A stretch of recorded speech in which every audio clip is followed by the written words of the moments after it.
The morning sun filtered through the kitchen window of our modest ranch-style home in Maplewood, Ohio, casting a warm glow on the linoleum floor. I was adjusting the oxygen tube around my daughter Lily's delicate ears, ensuring it was snug but not pinching her skin. At 9 years old, Lily had already faced more challenges than most adults. Born with a rare lung disorder called primary ciliary dyskinesia, she needed constant oxygen support to breathe comfortably. Her condition wasn't just a medical footnote, it was her lifeline, a fact I'd explained countless times to teachers, doctors, and curious neighbors. "Mom, will the kids stare at my tube again today?" Lily asked, her hazel eyes wide with a mix of hope and worry. Her voice, soft but steady, always tugged at my heart. I knelt to her level, brushing a strand of chestnut hair from her face. "If they do, sweetie, just tell them it helps you breathe strong, like a superhero," I said, forcing a smile. "You're the bravest person I know." Lily nodded, but the flicker of anxiety in her eyes lingered. Starting 4th grade at Willow Creek Elementary had been tough. Most kids were kind, but a few whispered or pointed, making her feel like an outsider. Still, we'd managed until that fateful Tuesday. I walked Lily to her classroom, chatting briefly with her teacher, Mrs. Callahan, a warm woman who always ensured Lily felt included. But today, Mrs. Callahan's brow furrowed. "Mrs. Harper, I need to warn you. Our regular sub called in sick, and we've got a replacement, Mrs. Dorothy Kessler. She's particular about accommodations. I've briefed her on Lily's condition, but she seemed dismissive, saying some kids play up their issues for attention." My stomach churned. "Did you tell her Lily's condition is documented? That she could collapse without oxygen?" "I did," Mrs. Callahan replied, but she brushed it off. "She's been subbing for years and thinks she's seen it all." Anger flared in my chest, but Lily's small hand squeezed mine. "It's okay, Mom. Mrs. Callahan will look out for me."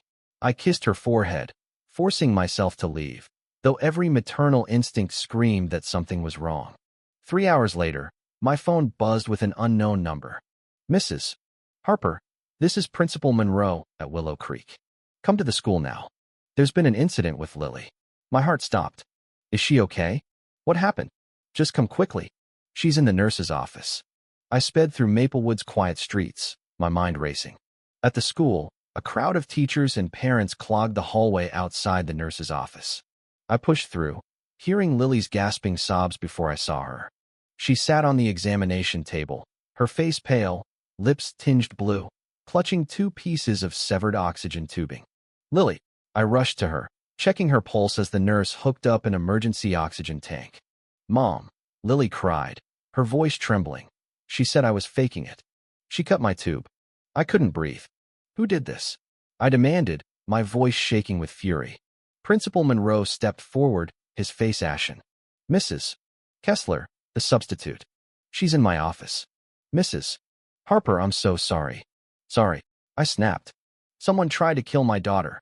As paramedics arrived to stabilize Lily, I pieced together the horrific details from her classmates. Mrs. Kessler had targeted Lily all morning, questioning her oxygen tube and making her stand in front of the class to explain it. When Lily grew embarrassed and teary, Kessler accused her of putting on a show. The breaking point came at recess. Lily was playing tag, her laughter echoing despite her condition, when Kessler approached. "I've been watching you," she said, according to 10-year-old Ethan. "You run just fine. That tube's just for show, isn't it?" Lily tried to explain that the oxygen let her play like other kids, but Kessler wasn't having it. In front of 24 stunned children, she grabbed Lily's tube and sliced it with scissors. "Let's see how sick you really are," she sneered as Lily gasped and collapsed. The kids screamed, some running for Mrs. Callahan, who sprinted to the playground and performed emergency CPR until paramedics arrived. At the hospital, doctors confirmed Lily's oxygen deprivation could have been fatal within minutes. She was stable but shaken, her trust in adults shattered. I demanded to confront Kessler.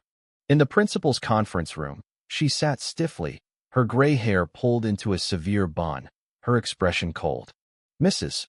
Harper," she began, "I know you're upset, but your daughter is manipulating everyone. I've seen it in 30 years of teaching kids fake illnesses for attention. You cut her oxygen tube." I shouted. She has a documented condition. Kessler scoffed. These conditions are overdiagnosed. Parents like you want your kids to feel special. She runs around like any normal child. She runs because the oxygen helps her breathe.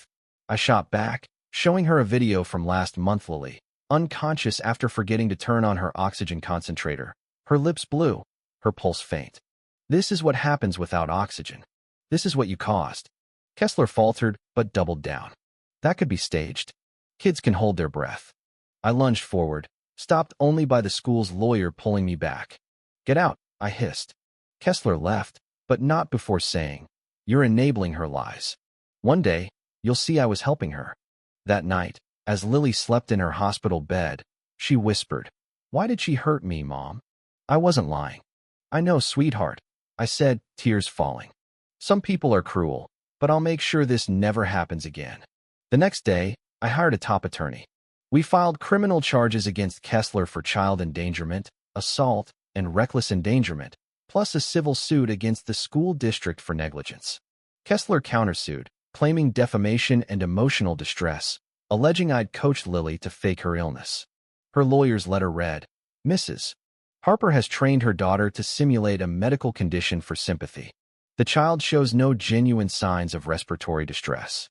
Her audacity fueled my resolve. I spent weeks gathering evidence. Lily's medical records, testimonies from her pulmonologist, Dr. Emily Warren, and her pediatrician, plus statements from past teachers confirming Lily's condition was real. The clincher was the school's playground security footage. It showed Kessler yanking Lily's tube, cutting it, and standing motionless as Lily collapsed, her face contorted in panic. Only when other kids screamed did Kessler react, and even then, she did nothing to help. The video went viral after my attorney leaked it to local news. Social media erupted, with hashtags like Justice for Lily trending nationwide. Parents, teachers, and medical professionals condemned Kessler's actions, while some skeptics online echoed her claims, sparking heated debates about trusting children's medical needs versus suspecting exaggeration. In court, Dr. Warren testified about Lily's condition, explaining how primary ciliary dyskinesia impairs lung function, making oxygen therapy essential. Without it, she said, Lily's oxygen levels drop dangerously within minutes, risking brain damage or death. Mrs. Callahan took the stand, tears streaming as she described finding Lily unconscious, her lips blue. In 15 years of teaching, I've never seen a child fake what Lily endures. She's brave, never using her condition as an excuse. Lily's testimony was the most powerful.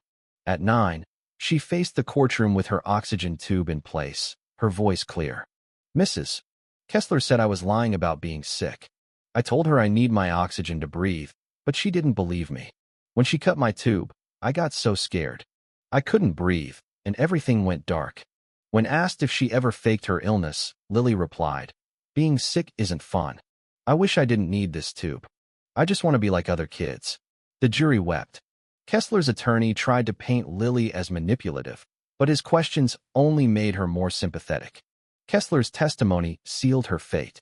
Unapologetic, she insisted, I was teaching Lily a lesson about honesty. Kids fake illnesses all the time. I didn't make a mistake. When asked if she realized her actions could have killed Lily, she replied, if her condition was real, she'd have died eventually. I was exposing the truth. The courtroom gasped. I had to be restrained as the judge restored order. After less than an hour of deliberation, the jury returned, guilty on all counts: child endangerment, assault, and reckless endangerment. The judge, visibly angry, addressed Kessler. In my 25 years on the bench, I've never seen such reckless disregard for a child's life. You betrayed your duty as an educator and endangered a vulnerable girl because of your arrogance. You are a danger to children. Kessler received 7 years in prison, a lifetime ban from teaching, and was ordered to pay for Lily's medical and counseling costs. The civil suit forced the school district to adopt stricter policies on substitute training and medical accommodations. Kessler's countersuit was dismissed, and she was ordered to cover my legal fees. Lily's recovery was slow but inspiring. Therapy helped her rebuild trust, and by 5th grade, she was thriving with a supportive teacher. One day, she came home beaming. Mom, there's a new kid, Mia, with asthma. Some kids teased her, saying she was faking her inhaler use. I told them my tube helps me breathe, and Mia's inhaler helps her. I asked them to be kind. What happened? I asked, my heart swelling. They apologized, and now Mia eats lunch with us. We talk about our medical stuff, and it's okay. Lily's compassion grew into advocacy. She started a school club for kids with chronic conditions, sharing tips and building confidence. A year later, she won a community award from Maplewood Children's Hospital. At the ceremony, she spoke. 2 years ago, someone hurt me because they thought I was faking my illness. It was scary, but I learned my truth matters. Kids like me aren't lying, we just need help to live like everyone else. Please believe us. The audience gave a standing ovation.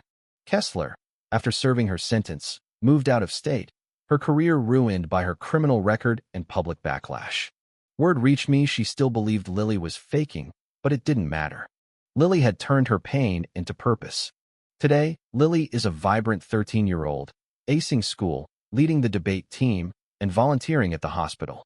She dreams of becoming a pulmonologist to help kids like her. Her oxygen tube is a badge of resilience, not shame.